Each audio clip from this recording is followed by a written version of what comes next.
Baik, sekarang masuk kepada ibadahnya sekarang. Sekarang 56 ya wudu ya. Isya. Sebentar saya sedikit persingkat tapi nanti saya elaborasi lagi. Baik. Kemudian wudu itu yang paling mendasar nanti akan saya terangkan per mazhab. Tapi ini yang paling disepakati karena ayat daripada surat Al-Maidah ayat 6. Bunyi ayatnya adalah ya ayyuhalladzina amanu idza qumtum ilas sholati faghsilu wujuhakum wa aydiyakum ilal marafiq wamsahu bi ru'usikum wa arjulikum ilal ka'bayn.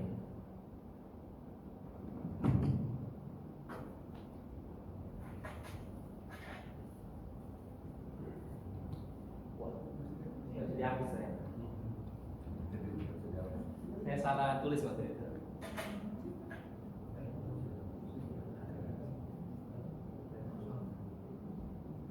Baik. Ayatnya ya ayyuhalladzina amanu idza qumtum ilas sholati faghsilu wujuhakum. Wahai orang-orang yang beriman, jika kalian akan mendirikan sholat, faghsilu wujuhakum, maka basuhlah wajah. Baik, saya ingin dengan singkat saja agar lebih mudah diingat. Fardunya wudu itu di mazhab Syafi'i ada 6. Ada 6. Fardu wudu ini berdasarkan ayat ini sebenarnya. Saya persingkat. Yang pertama adalah niat. Posisinya itu sangat penting sekali. Kenapa? Dengan niat tamyizul adah anil ibadah, bisa membedakan mana yang rutinitas, mana yang ibadah. Sampean bangun tidur langsung ambil air, persis gerakannya wudu. Tapi kalau nggak niat, hitungannya adalah cuci muka. Kenapa? Karena nggak niat, ya kan? Ada 2 orang duduk di Masjid Al-Falah, sama-sama duduk, tapi yang satunya niat i'tikaf, yang satunya enggak. Yang satunya menjadi rutinitas, yang satunya lagi menjadi ibadah.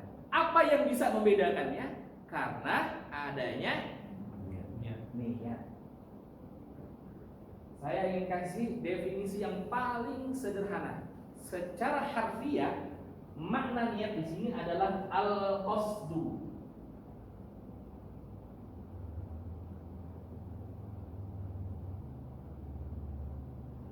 Bersengaja. Jadi nggak tiba-tiba kesiram mukanya, tiba-tiba udah gua nggak wudu dah tadi. Nggak gitu mainnya. Kita betul-betul bersengaja ingin mencuci anggota wudu. Maka niatnya adalah penting. Secara harfiah maknanya adalah al-qasdu atau bersengaja. Secara istilah atau syara'an, secara syariatnya, ini saya bicara pada Syafi'i, nanti saya jelaskan mazhab lain. Qasdu syai'i muqtarinan bi fi'lihi, muqtarinan bi fi'lihi. Qasdu syai'i, bersengaja untuk melakukan sesuatu, muqtarinan, bersamaan dengan peristiwa tersebut. Contoh, waktu dia berniat untuk berwudu, nawaitul ghusla li raf'il hadatsil asghar lillahi ta'ala, serang langsung wudu. Itu namanya muqtarinan bil fi'li, bersamaan dengan ibadahnya. Beda halnya sampean sudah niat dari atas kasur, saya niat wudhu, ke dapur dulu, minum kopi dulu, bicara sama istrinya dulu, buka-buka WhatsApp dulu, baru wudhu. Itu tidak muqtarinan. Di mazhab Syafi'i sangat-sangat ketat urusan niat. Antara niat dengan ibadah harus satu tarikan nafas, nggak boleh dipisah-pisah. Nih mau sholat isya kita nanti, saya dari meja ini bilang sholli fatar isya arba rakaatin. Tiba-tiba saya jalan, saya ambil handphone, saya buka, saya tutup, Allahu Akbar. Boleh nggak kayak gitu? Kalau mazhab Syafi'i nggak boleh. Mazhab lain, mudah-mudahan saya tidak salah, mazhab Hanafi itu mengatakan sampean niat dari rumah, saya ke Al-Falah mau sholat maghrib, itu sudah terhitung niat.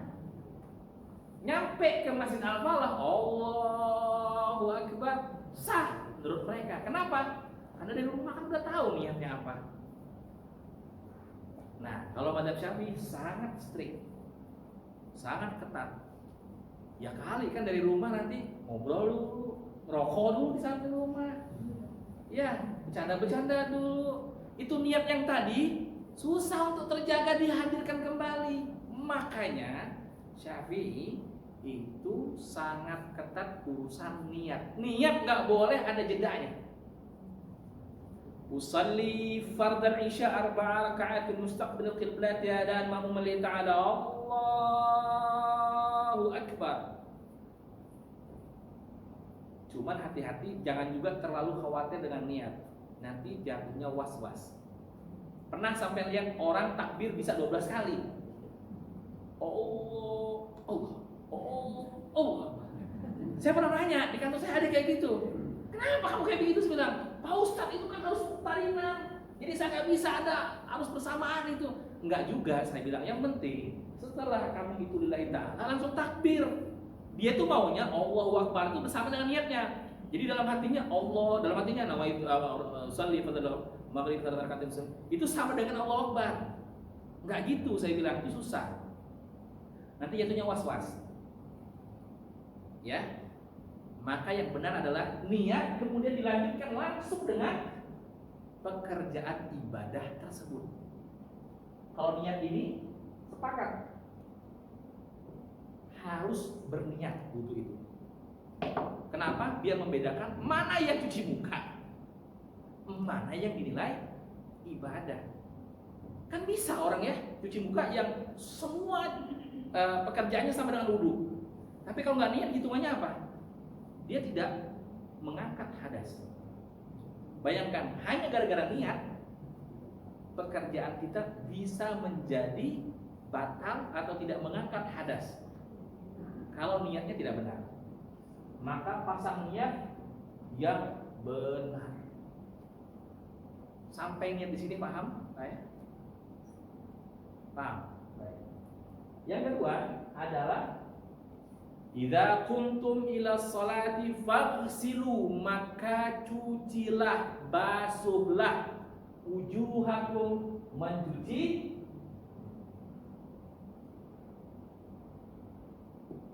mencuci wajah. Ada yang bisa ngasih kepada saya definisi wajah apa dalam wudu? Anggap saya nggak lihat, jadi mendefinisikannya dengan naratif. Seluruh muka. Yang namanya definisi kalau dalam ilmu fikih itu harus al-jami' wal mani'. Jadi dia harus komprehensif dan juga eksklusif. Komprehensif artinya dengan definisi ini kita tahu berarti seluruhnya mencakup ini. Kemudian dia harus eksklusif, artinya apa? Yang tidak termasuk ini maka dia tidak termasuk kepada definisi ini tersebut. Ulama bersepakat bahwasanya batasan daripada wajah adalah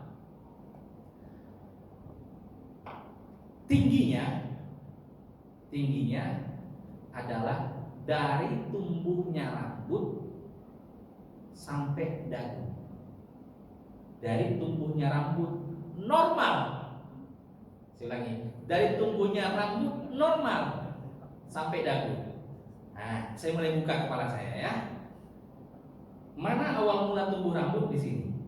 Maka di sini mulai wajah. Ya, ini yang normal. Yang 50 tahun ke atas biasanya udah mulai naik. Udah mulai sepi. Dari lapangan tenis, lapangan futsal sampai jadi Halim Perdana Kusuma.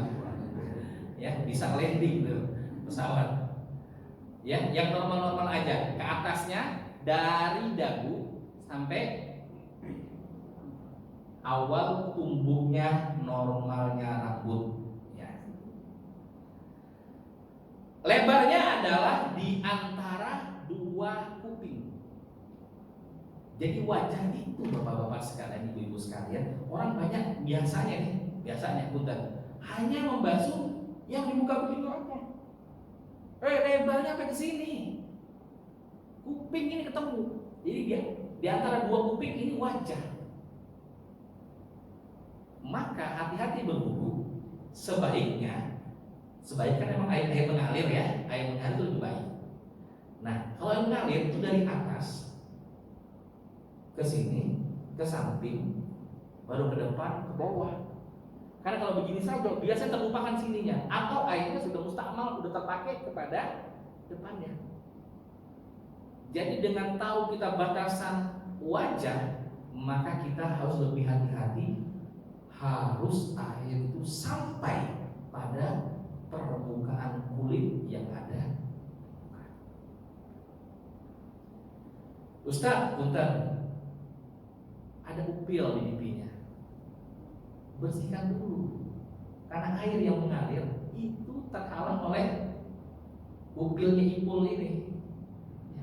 Tidak boleh, harus dibersihkan dulu, baru berwudu dengan sempurna. Ada pertanyaan sampai di wajah? Ya, enggak.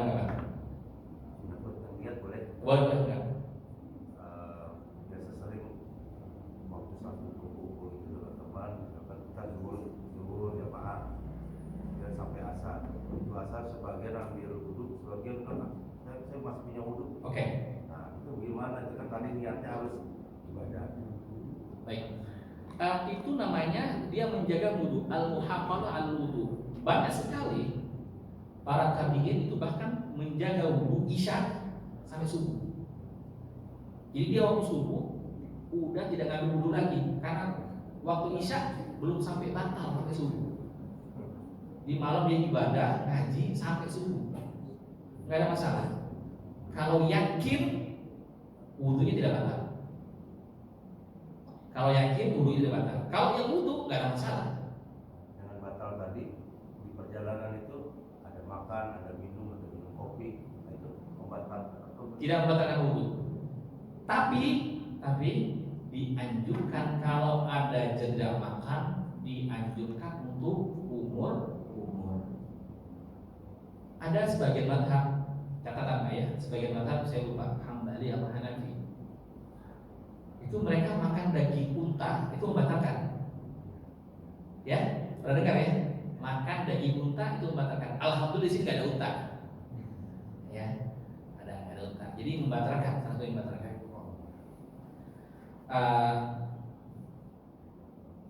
Teringat saya bapak bilang tadi antara batal atau tidak.